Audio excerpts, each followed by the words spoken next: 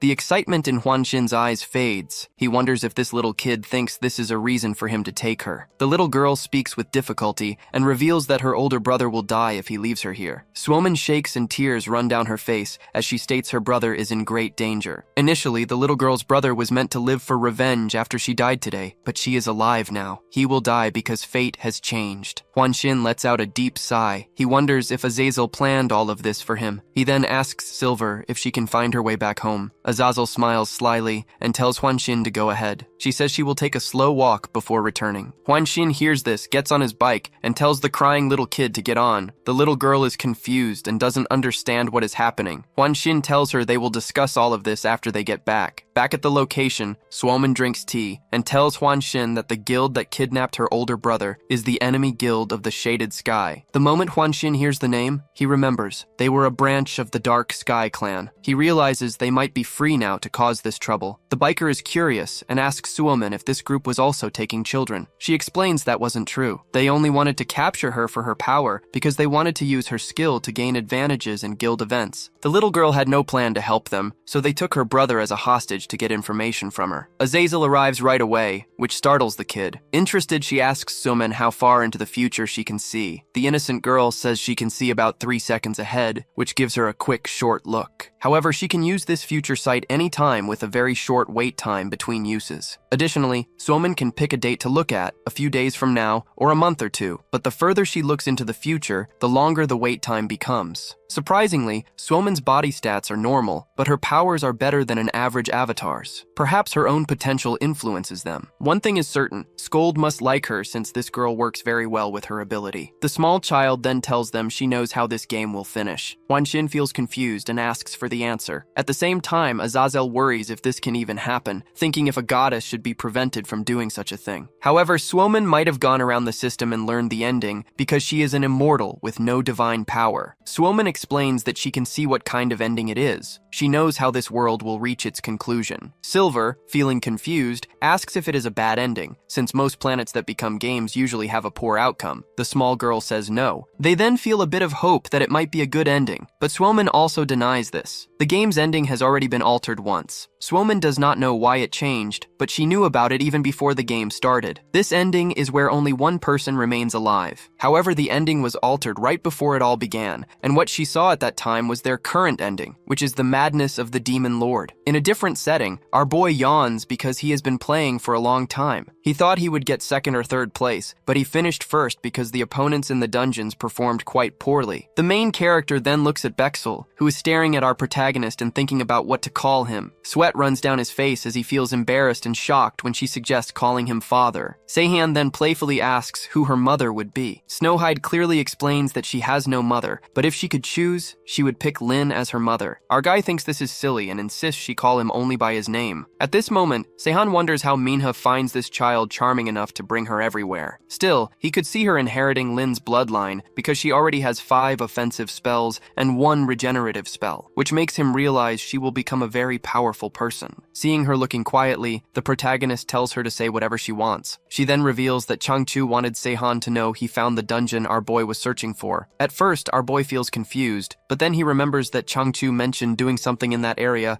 and this is why he was keen to train in dungeons every day. Using the crow's special ability, he finds the Dungeon of Dreams. Suddenly, Seihan stands up and tells Bexel to come with him, saying they truly need her power this time. Snowhide never expected that our guy would ask her to join him, but they really need her abilities this time. They require the power of a divine beast to open the dungeon entrance. The Dungeon of Dreams appears in a separate dimension because it is a unique instance dungeon. However, even for an instance dungeon, a divine offering is required to enter this Dungeon of Dreams. Despite this requirement, the reward for this dungeon is Laplace's Hourglass. The Laplace Hourglass is an S-rank item. It shows someone's future for 30 minutes. However, it is seen as a poor reward because it can only be used for 30 minutes. Despite this, Seihan is determined to get it no matter what. A smile appears on his face when he sees Jisoo with Bexul. He thinks it's impossible for them to enter together this time. Jisoo then explains that she wants to go because she wants to see what an instance dungeon truly is. Also, they will need protection for Bexul once they enter the dungeon, so Jisoo will be very helpful. Standing in front of a huge door, our boy turns around. He faces Bexel and asks if she can do it. Snow White nods nervously. She then tilts her head. She sends a magical bubble towards the door. The bubble hits the door directly. A bright glow appears, and the dungeon door opens. Our boy is impressed. He pats Snow White's head. Then, Jisoo asks if they should wait for him there. Seihan tells them to go back first. After that, our boy reaches his hand towards the dungeon gate. Energy glows from his body and goes into the gate. After some time, Seihan finds himself lying on the floor of an unfamiliar building. This Dungeon of Dreams gives different missions to each person who enters. Most of the time, it relates to what a person wants most. This is our guy's first time experiencing it. When he wakes up, Seihan wonders if he is in a dream or a memory from his past. Our protagonist thinks deeply. He cannot remember the time he used to live here. He could not understand what was happening. Then a loud voice was heard. Our hero sensed danger. He created a barrier around himself and got out of the building. Immediately after, a disastrous explosion occurred. Now Seihan realizes he was sent back to the quest he regrets the most. The MC looks around the ruined place. He continues to move forward. The moment he feels someone behind him, he stops the person who was about to attack him. It is Suho Min. Suho Min sighs in relief. The magical arrays our boy summoned to hold him could have killed him. Luckily, he was saved. Suho Min leaps high into the air. He lands on the roof of a nearby building. The protagonist sees him. He demands to know why Suho Min is there and why he is so late. The cool shade smirks. He admits he is there to kill our guy. Seihan hears this. He smiles nervously. He realizes everything is being shown exactly as he remembers, a perfectly made simulation. After that, Suho Min lets out a heavy sigh. He mocks our guy for not agreeing to a compromise. The cool shade acknowledges what our boy might be thinking. He says that players being alive is much better than the civilians. There were many of them this time. With that, he reminds the hero that he was even planning to attack all of them by surprise. Seihan stands there, confused. He does not like the tricks this dungeon is playing. The question was the thing Seihan regretted most. The quest's goal was clear. There was one team with 1,000 skilled players. There was another team with 100,000 civilians. So they had to save only one of the two. The GM assigned a specific area to each team. Players outside had to pick just one team. They also had to eliminate the team they did not choose. In the past, our main character chose to save 1,000 players. He believed more players were necessary to keep the game going rather than civilians. This decision led him to fight Suho Min. Suho Min sees Seihan standing still. Suho Min then tells Seihan to go back. promising to spare him. Suho-min states that he is different from our main character. He says he does not think all his enemies must be killed. Our main character then tells Coolshade that this is an easy thing to say. He also announces that he will step back for now. However, he makes it clear he will not abandon the quest. Suho-min does not seem to care. He is very confident that his team will win, no matter what Seihan's team tries. This confidence made sense because Coolshade's guild was the most powerful, but our main character declares he will retreat. This action seems unusual to Suho. After this, Seihan quickly moves a long distance using his fast speed. His body feels older since he received this quest, even though he is only 30 years old. In his past life, our main character actually killed Suho-min. This means things have changed from that previous life. Many thoughts fill his mind. He wonders what Suho's guild will think about him retreating so easily. As he moves forward, he quickly looks at Lynn Taylor. He then remembers the biggest mistake from his past life. In his past life, Seihan killed Lynn. Later, Seihan walks on the road. A familiar voice then calls out to him. It is Sue. Sue asks how things went and if our main character succeeded. The protagonist looks at Suho and stops moving for a moment. He finds it strange to see Suho here. Then he explains that he retreated because of too much interference. Suho hears this and sighs with disappointment. He cannot say much more. Behind Suho, a group of people gather. They ask Seihan many questions. Some people worry if the enemy players plan to attack them. Others beg him not to leave. They want answers because little time remains until the quest deadline. The hero sighs nervously. He explains that he does not know everything either. He tells them to calm down as he has many thoughts in his own mind. Seihan moves forward to rest and reaches the bedroom. Many thoughts fill his mind. He cannot believe how bad this dungeon is, messing with his thoughts this way. The main character feels curious and opens his status window. He learns that his progress speed is very slow in the current timeline. He had already expected this. His eyes then open wide in surprise when he sees more abilities. His quest is to clear the dungeon of dreams, where his memories have become real. To finish this task, he needs to finish his old task in the same amount of time. This greatly surprises the hero, as it means he had to defeat his foe just like in his earlier life. He thinks about whether everything will be simple this time, but all of this feels incorrect to him, so he decides to plan a different approach. He then looks at Yidra, who in a previous life would appear suddenly. Even now, she encourages our hero, promising her help and stating that his choice will ultimately save many people. Still, this all appears to be untrue to him. Yidra already knew the world would face problems if things continued this way, and that he had already passed the point of no turning back. Even so, Seihan cannot fault her because she truly cared for humankind. After that, the main character calls her by her name and asks for a reply. When she hears her name, Yidra is amazed, since everyone else just calls her a witch. Dream Witch. Yidra is an outer god from the Cthulhu mythos, and the only god who showed interest in people. Yidra is a different kind of god from another world who entered the game, but no one could oppose her because her power is perfect and unrivaled. What's interesting is that even the system did not dare to get involved with her. The main character still doesn't know why Yidra picked him as her avatar, but she always supported him because she wanted people to live. However, she departed Earth after the world's end. Yidra blushes and feels that her avatar is behaving somewhat differently today, but he concentrates on what Seihan wants to inquire about. Smartly, our hero questions her about the Dungeon of Dreams. Hearing this question, Yidra is a bit surprised because she didn't expect it, but our hero acts as if he is just curious. Yet Yidra realizes that this entire reality is a creation of his memory, and that's why he used her real name. When our hero tries to act like this isn't true, Yidra tells him that a person's behavior doesn't change suddenly. She knows this applies to anyone with human traits, showing that human-like gods are also similar. She accepts that Seihan doesn't dwell on the past enough to bring this up suddenly, and he has also never visited the Dungeon of Dreams. Therefore, she can only consider it a simulation, since the current events have no link to the Dungeon of Dreams. Her calm reaction surprises Seihan. She appears unconcerned about being a simulation. Yidra explains that it makes no difference to her, but then she understands that our hero never truly calls her by her name in the real world. She finds all of this quite exciting and even has some inquiries, but she chooses to hold her questions back. Disregarding that, the main character shows great eagerness to learn about the Dungeon of Dreams because its excessive perfection greatly troubles him. He explains that he doesn't recall every player he encountered before, but those individuals are present in this world, so he wants to find out if they are here by chance or if they truly existed in this time period. Yidra feels proud because of the question. She explains that such a complete reality cannot be made only from memories. This means his past was searched using the details from his memory. This is how the dungeon made a copy of that world. The system helped to do this. Everything here is a clear showing of his past or future. Everyone here is doing the same actions they did before, but they are only illusions made by the Dungeon of Dreams, even Yidra. After hearing this, the MC finally understood how to finish the quest. He must complete this difficult quest again. He needs to repeat past events, but he must try new actions to get better rewards. Perhaps the dungeon does not want the same results as before. It wants Seihan to achieve things he did not in the past. At this moment, the MC thinks about what would happen if he saves Lin. Later, the MC meets Seo, who is making weapons. Seihan tells Seo he needs to meet Mina Lee. He wonders aloud if Seihan wants her help for future fights. He is unsure if she would agree, given her self-centered nature. However, the protagonist needs an item Mina Lee can create, an elixir. Seo cannot make it because he is not skilled in alchemy. He is also very sure that no player knows Mina Lee. Then Seo leaves, but the talk makes one thing clear. No one knows Mina Lee. Seo is the best blacksmith and knows everyone. If he does not know her, then no one else can. Having no other choice and unable to open the chat room in the status window, the MC calls Yidra to find out Mina's location. The moment she appears, she grabs his face from behind. She playfully teases him for being so needy, as he used to be very dismissive. The MC smirks and admits his shame after learning they are all just made-up beings. At the same time, he truly wants to know if she had to appear in person instead of sending a message, since it costs her many points to do this. Yidra states she does not care about the points if everything is a simulation. Then, she reveals Mina Lee is currently in Cheonan. After getting this information, they decide to leave quickly. Sehun arrives at Cheonan's high school, following Mina's location. Entering the school, he sees many dead bodies on the floor, with blood flowing from them. The scene looked like a perfect setting for a horror movie. As he looks at the dead bodies, Sehun notices the uniforms they are wearing. The uniforms are the same as Mina's. Instantly, the hero feels a presence behind him. An attack comes from behind. Sehun blocks it with his back. The attacker is Mina. She did not expect him to block an attack in that way, but he also had not expected her to ambush him like that. Mina walks closer to him. She tells him it's better to be the one hunting than the one being hunted, considering recent events. Sehun says that everything sounds very harsh to him during their meeting. Mina initially doesn't grasp what he means. Then, she remembers seeing his face about 2 years ago. Mina directly asks why he came here. She hopes he isn't here because of her. She also wants to know how he located her. Sehun proudly snaps his finger. He shows her the witch's observer. Mina is surprised because she didn't think an avatar could still talk to their god. This makes Sehun recall the god who also liked Mina a lot. However, Mina lost touch with that god a year ago. Sehun remembers that he didn't see Mina's observer the last time they met. He thinks this is just a game for them to grow. Mina now understands that Sehun truly wants to discuss something. She asks him to follow her so they can find a suitable place to speak. They both go into a room. Sehun sees memorial pictures there. Mina, unfortunately, couldn't find all the photos of her classmates. Sehun observes her actions and thinks she must have been very close to them. He is surprised when she says she doesn't have many friends. She explains she became this way because the world changed. She used to be a very shy child before these events. Her current demeanor makes it hard to believe she was once shy. She changed after the first main quest. She became determined to survive and improved her acting skills. She clearly remembers the day everything started. At that time, she was skipping school with some friends in Seoul. Suddenly, everything changed. As soon as she mentions this, Sehun asks if she is originally from Seoul. Mina explains she was just visiting Seoul. Her friend's sister had some business there, so they went for enjoyment. Eventually, they got separated. She stayed in Seoul for a while to search for them. She even robbed banks to get money, but it didn't help. Their school uniform was their only link, so she kept wearing it. She eventually found them. However, it was too late. They had likely made a deal with a demon. The demon used them until they died. All these events made her understand how meaningless everything is. This is why she is holding her own small memorial service here. Her parents also died on the first day, leaving her with nowhere to go. When she mentions the demon, Sehun wonders if the Dark Sky clan used the girls. Then, his eyes widen in surprise, and he recoils. He remembers he killed all members of the Dark Sky clan in this timeline. Unable to stop himself, Sehun asks Mina if she or her friends were ever connected to the Dark Sky clan. Mina isn't certain because her friends belong to a different group. This brings Sehun some relief. He realizes he shouldn't kill demon contractors without thinking. He decides to tell Jisoo about this too. Mina then asks what Sehun wanted to ask her before. Sehun explains that he originally planned to ask for her help with their current mission. However, that won't happen now. Instead, he wants to know if she can create an elixir for him. When she hears about the quest, this girl says she saved 1,000 players by chance. Upon hearing this, Sehun smiles a little nervously. He usually only faces bad situations, but she accidentally chose something good. Feeling bored, Mina agrees to make it for him